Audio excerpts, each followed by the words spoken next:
Painting number 9, you're going to do, this is square tetrad. Square tetrad is going to be the big giant square on the color wheel.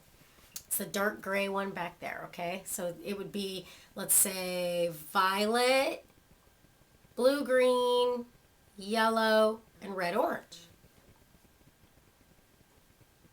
And then you can move it, and you could do blue, red, violet, orange, and yellow, green. So it'll be yellow, green, blue, red, violet, and orange. Or you can move it again, and you can do blue, violet, red, yellow, orange, and green. So see how many possibilities you have? You have so many. It's a lot of fun to play around with that. Okay, and for that one I did red, violet, yellow, green, blue, and orange. And I did a little palm tree with a little beach scene. So there you go. That was painting number 9. So those are your quick little color scheme paintings that I want you to do. You can add it to your Painting with Love lesson binder when you're all done, or portfolio, however you guys want to, store all your artwork and stuff. But I suggest, like, for your notes and for your little paintings and stuff like this, get the clear sleeves and keep it all together, that way you have it all and you can just go back to it and you can look at what you've been learning and all that stuff. And then you can even share it with me. Share with me your paintings. Send me pictures. I want to see it. I want to share it. And we'll share it with everybody. All right? I'm going to show you guys, show me what you're learning. And then I will share that with everyone. And then it'll be wonderful. And we'll see the learning process and see how we evolve. We're all creating ourselves. Every single day we are creating ourselves, whether we realize it or not. So just have fun. Happy painting. And that will be, those are 9 little paintings you can do for that. Okay, but I'm not done yet. Now we're going to do kind of like what I did with the value scale. This is, again, what I did in that class, Color Theory, back in 2002. This is the shades of red, violet. This is a really nice way to, identify all the colors. And if you do this with every single color, you will learn a lot, and you will be amazed at how many colors there is. So I suggest you do this. Okay, so this is Shades of Red Violet. And I did red violet, obviously. And what you do is, again, you just add a little bit more black, a little bit more black to the red violet, a little bit more black to the red violet, and a little bit more black. And you end up with that. And that's Shades of Red Violet. Now, Tints of Red Violet is adding white. So this was the original red violet to begin with. And then I slowly added white. And you slowly just, add a little bit more white, and it gets lighter and lighter and lighter. And look at it, I can even get it even lighter. We just did 5 at the time, just so you can get, a good range of a few colors. But you can get more than that. I can go, darker than that, and I can even go lighter than that. Okay. Or no, I can't go darker because that's the starting red violet, so I can go lighter than that. All right, so that is Tints and Shade of Red Violet. And you can do this with any color, but I suggest you do it with every single color. Every single color, people. It's a lot of fun. All right, and this is Washes of Red Violet. Washes of Red Violet is just using water. So it's using red violet plus water. Red violet plus a little more water, more water, more water, and more water. There you go. Washes of red violet. And you can do that with every color. Washes of blue-green, washes of blue, washes of yellow. All right, now this is Tones of Red Violet. Tones is, again, adding gray. All right, and you can do any kind of gray you want. You can do a medium gray, light gray, dark gray. I did this medium gray here, so I didn't get that light. I could have gotten lighter had I used a lighter gray. See? Again, I could continue down the scale here, but we only did 5. So that is Tones of Red Violet, and that's just adding gray. Again, the first box is always the original color, the first original color, okay? And then you do the rest.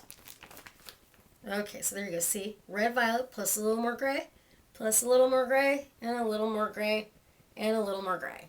There you go. That is tones of red violet.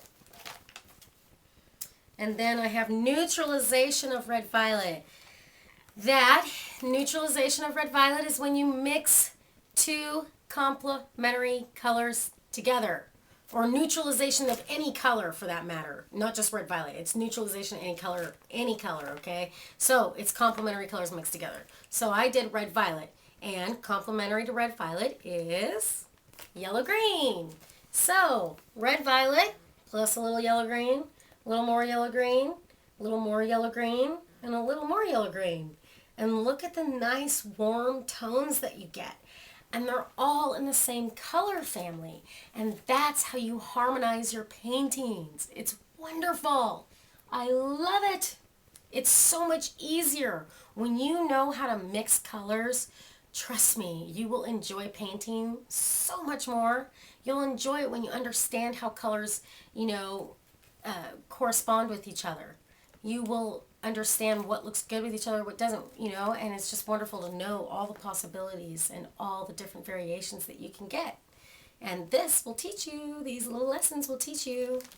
Okay, so that's neutralization of red violet. So that's mixing its complement yellow green. All right, and that's just a value scale using, I think, just a pencil. Yeah. So you can do one of these too, just using a pencil. Try just using a pencil. I did get 100%. Woohoo! 100% back then too on all these. Not bad. See, look at that. Woohoo! All right. See, so I'll show you guys how to do all this stuff. Okay, so that's that. And then now if you want to go, above and beyond and do a little bit more and you want to experiment with different media, you can do this. Okay, so this I just mixed with colored pencils, pastel pencils, marker, and that's pretty much it for these. What I did was you look at a piece of light wood and you try to duplicate and, draw what you see. So I just used, colored pencils, and you just build it up in layers. Just try to train your eye to draw what you see. And it's best, you'll learn better by doing simple little things like this because you're training your eye to associate color and to recognize that and to draw it. So you're starting with simple things like just recognizing texture and stuff like that. So that was light wood, okay. This one was dark wood. All right, again, marker. I believe I first did marker, and then I put colored pencil on top, and then even regular pencil for the shading. That's what it looks like to me. Okay, and then I did granite. Granite is, I used, it looks like pretty much just pastel. Pastel and maybe some pencil. That's what I did for the granite. And you just kind of, squiggle it on there and then use a little blender and you can blend it in a little bit or use your finger and you can move it around and just be real loose with the marble. Okay, and then, or with the granite. That was granite. And the next one was marble. See, my teacher back then, this was a separate teacher. I loved this guy. God, what was his name? Forget. He was such a good teacher. I'm going to have to figure it out. Anyways, he gave us little samples of like a little piece of wood. It was just a little sample like from a wood store where you go and get flooring, something like that. And same with the marble or the granite and the marble. So that's what we had to do. We just had to copy it. And that's what I did. So you can do that if you want. Just little, you're just doing little subjective, just trying to associate color and just trying to train your eye to and your brain to draw what you see. Okay. And then I did a piece of tile. And that was just some crazy tile. I think I might have even looked that up on the internet. And he just said pick something and then you can duplicate it. And I did that. So that one I used marker, colored pencil, and pastel, I think. Yeah. So that was tile. You can choose any tile that you want. Just try to duplicate tile. And then this one was using, this was a stone, and that was using, looks like colored pencil, white acrylic paint. I think that's pretty much it. I suggest the Prismacolored colored pencils. Those are the best. They blend amazing. They're very soft. They're very vibrant. You will love them. Get the Prismacolored colored pencils if you like to just draw and sketch.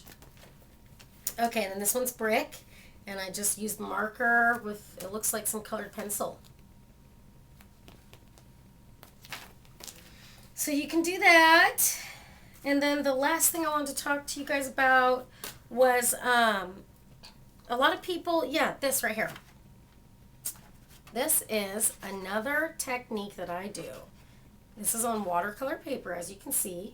All right, I don't show these that often. I don't do these that often because they're so time consuming. But I just wanted to explain this a little bit because a lot of people don't understand exactly how this is done.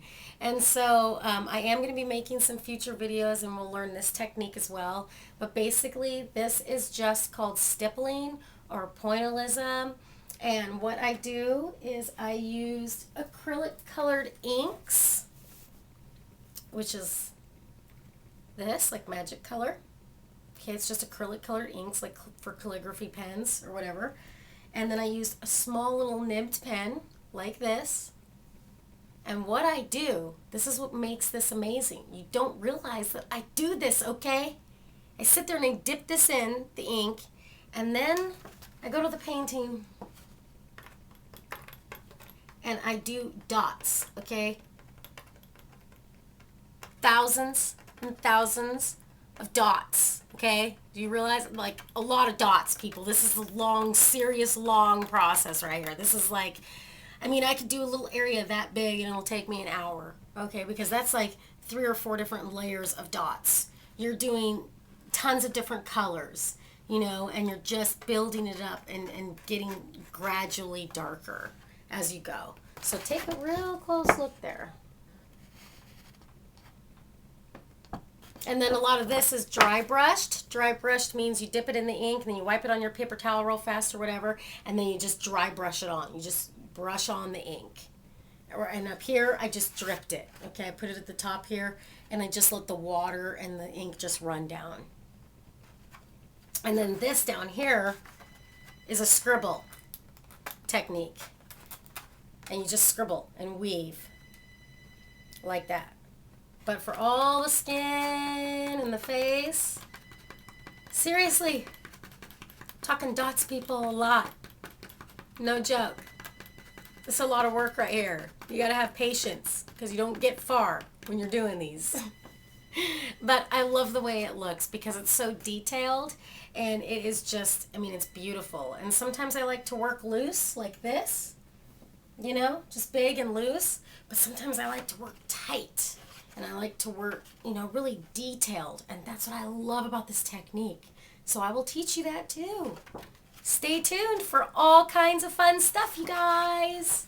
All right, so I've had fun. I hope you guys learned a lot. And remember, please leave feedback in these videos. Leave feedback and thumbs up. Tell me that you're learning. Share with me your paintings or whatever. And if you want to share me your paintings, you can email them to me at artofnatalie. So ARTOFNATALIE.com. Okay? artofnatalie at yahoo.com. My bad. artofnatalie at yahoo.com. Email me pictures of your work. Show me what you're learning. And leave comments. Let's make my channel super popular. We're going to get her done, people. This is only the beginning of something wonderful. I love it. Okay, so happy painting. Love you guys. And have fun. See ya next time for the next lesson. We still got more color to go. We got lots of color lessons. All right, love you guys, and I will talk with you soon. Happy painting.